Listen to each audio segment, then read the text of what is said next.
Assalamualaikum warahmatullahi wabarakatuh. Hai anak-anak, gimana kabarnya kalian hari ini? Semoga kalian hari ini ada dalam lindungan Allah Subhanahu wa Ta'ala. Sebelum memulai pembelajaran, tidak lupa Ibu akan selalu mengingatkan kalian kepada 3M. M yang pertama adalah menjaga jarak, M yang kedua adalah mencuci tangan, dan M yang ketiga adalah memakai masker. Jangan lupa, dalam setiap kegiatan kalian sehari-hari itu harus selalu ingat dengan 3M. Karena kita masih dalam suasana pandemi corona. Oke anak-anak, sebelum kita memulai pembelajaran, jangan lupa kalian selalu mengisi kehadiran pada link yang sudah Ibu share di Classroom. Baiklah anak-anak, hari ini kita akan mempelajari tentang ukuran pemusatan data. Tetapi Ibu akan mengingatkan kalian kepada materi yang telah Ibu sampaikan pada minggu lalu. Ayo, adakah di antara kalian yang masih ingat materi minggu lalu tentang apa? Materi minggu lalu kalian sudah mempelajari tentang apa itu data, apa itu populasi, dan apa itu sampel. Nah, kalian juga sudah belajar tentang cara penyajian data. Data yang sudah dikumpulkan itu kemudian disajikan bisa dalam bentuk diagram dan bisa juga dalam bentuk tabel. Diagram bermacam-macam. Ada diagram garis, ada diagram batang, dan ada juga diagram lingkaran. Data juga bisa disampaikan melalui atau dengan tabel. Dalam kehidupan sehari-hari, tentunya kalian banyak menemukan diagram dan banyak juga menemukan tabel sebagai sajian dari data yang telah dikumpulkan. Baiklah anak-anak, kita akan mempelajari tentang ukuran pemusatan data. Nah, dalam ukuran pemusatan data itu ada 3. Yang pertama adalah min, yang kedua median, dan yang ketiga modus. Tetapi untuk pertemuan kita kali ini kalian akan mempelajari tentang min. Nah, tujuan pembelajaran yang harus kalian dapatkan setelah mempelajari materi ini adalah kalian dapat menentukan nilai rata-rata dari sebuah data, baik itu data tunggal ataupun data berkelompok. Rata-rata hitung atau min, ya, atau dikenal dengan min, itu bahasa matematikanya, bahasa statistikanya, itu adalah kita akan menghitung, ya, jumlah data kemudian dibagi dengan banyaknya data. Nah, kita lihat sekarang rumus dari rata-rata hitung. Pada rumus tersebut, ya, nah kita kan akan mempelajari rata-rata hitung data tunggal dulu. Nah, dalam rumus tadi itu bahwa data yang sudah dikumpulkan, misalkan datanya adalah X1, kemudian X2, X3, dan X selanjutnya. X itu data, ya, dibagi dengan N. N itu apa?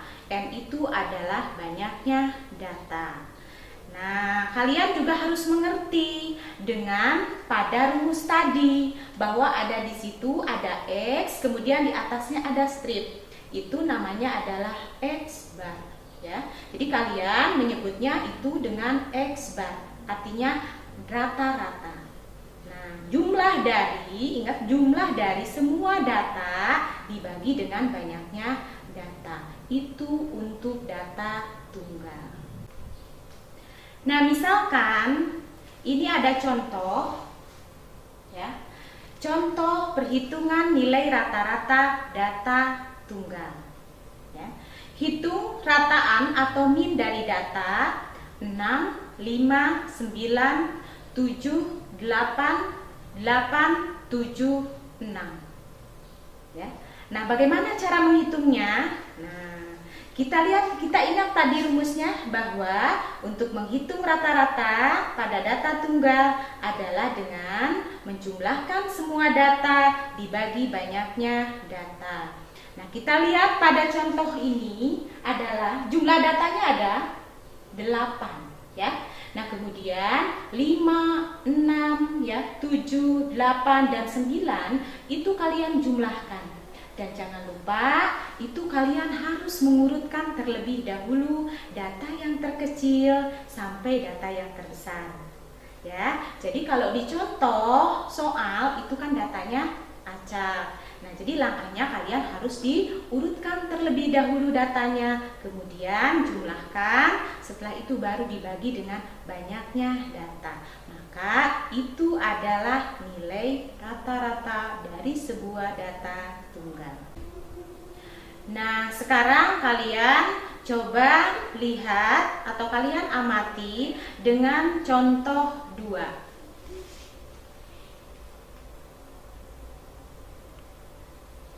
Nah, berikutnya kita masih data tunggal, tetapi data tunggalnya itu adalah data tunggal berbobot. Nah, kita lihat contoh 3.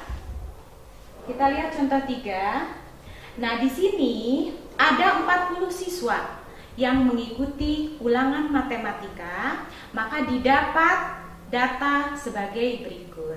Nah, itu ada datanya. Siswa yang mendapat nilai 4 ada 5. Siswa yang mendapat nilai 5 ada 10, yang mendapat nilai 6 ada 12, yang mendapat nilai 7 ada 8, dan yang mendapat nilai 3 ada 3 orang, serta yang mendapat nilai 9 ada 2 orang. Nah, data ini anak-anak yang disebut dengan data tunggal yang berbobot. Nah, bagaimana penyelesaiannya? Maka kita lihat penyelesaiannya. Nah, kita buatkan dulu tabel, ya. Tabelnya ada 3 kolom. Nah, di situ ada terlihat X, terlihat ada F, dan terlihat ada F kali X, ya. Nah, X itu adalah apa? X itu adalah data, ya. Yang tadi dalam soal, yang nilai 4 ada 5 orang. Jadi, yang menjadi X adalah 4 dan yang menjadi F adalah 5. Karena yang mendapat nilai 4 itu ada 5 orang. F itu ingat adalah frekuensi, ya. Nah, setelah ada data dan ada frekuensi, kalian langsung kalikan F kali X, ya, data kali frekuensi, yaitu 4 kali 5, maka menghasilkan 20. Kemudian yang data kedua adalah 5. Yang mendapat nilai 5 itu ada 10 orang. Maka kalian juga kalikan 5 kali 10. Jadi 50. Begitu selanjutnya sampai didapatkan sigma. Nah, ya, sigma itu jumlah dari seluruh data. Setelah didapatkan, maka kali kembali ke rumus. Itu ada X bar itu sama dengan sigma dari FI kali XI, atau yang perkalian tadi, jumlah yang di bawah kolom itu, ya, itu dijumlahkan, ya, hasilnya kemudian dibagi dengan sigma F, artinya jumlah keseluruhan dari data tersebut, yaitu ada 40, karena ada 40 siswa. Setelah dijumlahkan kemudian dibagikan dengan 40, data artinya dijumlahkan, dibagi dengan 40, maka di situ ada hasilnya adalah 6. Nah, sekarang kita baru ke rata-rata data yang berkelompok, ya. Data berkelompok kalian bisa lihat pada contoh tabel berikut, ya. Nah, dalam tabel tersebut nih ada nilai, ada frekuensi. Di situ ada nilai 52 sampai 58. Nah, itu bedanya data tunggal dengan data berkelompok. Jadi ada interval, ada yang namanya juga panjang kelas. Nah, kalian juga harus tahu 52 itu adalah sebagai batas bawah kelas dan 58 itu sebagai batas atas kelas. Ya.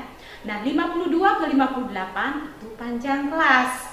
Jadi maksudnya yang mendapatkan nilai 52 sampai 58 itu ada 2 orang.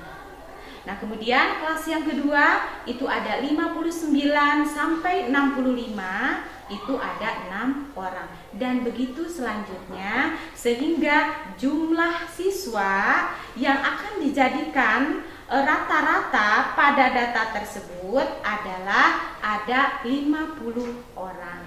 Itulah cara pengerjaan dari mencari rata-rata pada data tunggal dan data berkelompok. Ya, kalian paham? Nah, mudah-mudahan Ibu harapkan kalian bisa paham. Nah, sebagai latihan, maka Ibu akan memberikan soal kepada kalian.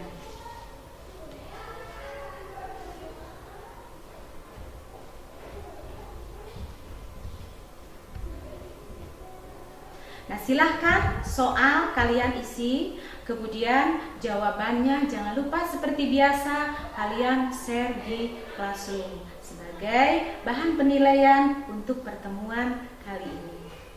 Baiklah anak-anak, itulah pembelajaran kita kali ini.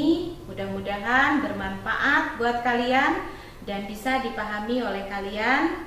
Sebagai pertemuan berikutnya kita akan belajar masih dengan rata-rata atau menghitung nilai rata-rata, tetapi dengan nilai rata-rata hitung nilai rata-rata harmoni dan nilai rata-rata sementara. Ya, sekian yang bisa Ibu sampaikan. Wabillahi taufik wal hidayah. Wassalamualaikum warahmatullahi wabarakatuh.